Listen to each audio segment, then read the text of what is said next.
কল্পনা করুন, কাল সকালে ঘুম থেকে উঠে দেখলেন মহাকাশে সূর্যের জায়গায় এক বিশাল অন্ধকার গহ্বর। পৃথিবী কি সাথে সাথে শেষ হয়ে যাবে, নাকি আমাদের বাঁচার কোনো পথ থাকবে? ব্ল্যাক হোল পৃথিবীর সামনে আসার আগেই তার ভয়াবহ গ্র্যাভিটি আমাদের চাঁদকে নিজের দিকে টেনে ছিঁড়ে ছিঁড়ে ফেলবে, যার ফলে পৃথিবীতে শুরু হবে মহাপ্রলয়।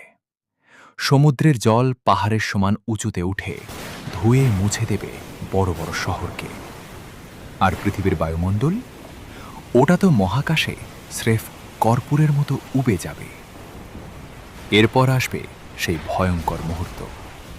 ব্ল্যাক হোলের টানে পুরো পৃথিবীটা আর গোল থাকবে না, বরং একটা লম্বা চাদরের মতো প্রসারিত হতে হতে চিরতরে হারিয়ে যাবে ওই অন্ধকার অতল গহ্বরে।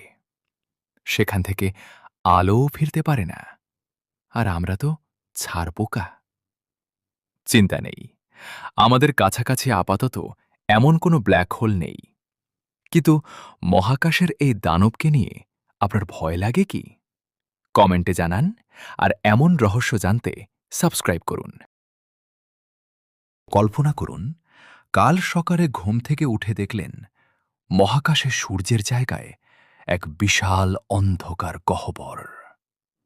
পৃথিবী কি সাথে সাথে শেষ হয়ে যাবে, নাকি আমাদের বাঁচার কোনো পথ থাকবে?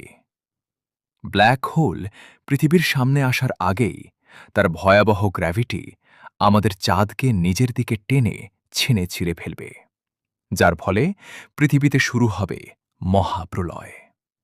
সমুদ্রের জল পাহাড়ের সমান উঁচুতে উঠে ধুয়ে মুছে দেবে বড় বড় শহরকে।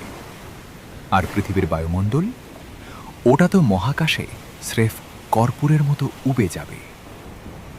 এরপর আসবে সেই ভয়ঙ্কর মুহূর্ত। ব্ল্যাক হোলের টানে পুরো পৃথিবীটা আর গোল থাকবে না, বরং একটা লম্বা চাদরের মতো প্রসারিত হতে হতে চিরতরে হারিয়ে যাবে ওই অন্ধকার অতল গহ্বরে। সেখান থেকে আলোও ফিরতে পারে না, আর আমরা তো ছারপোকা।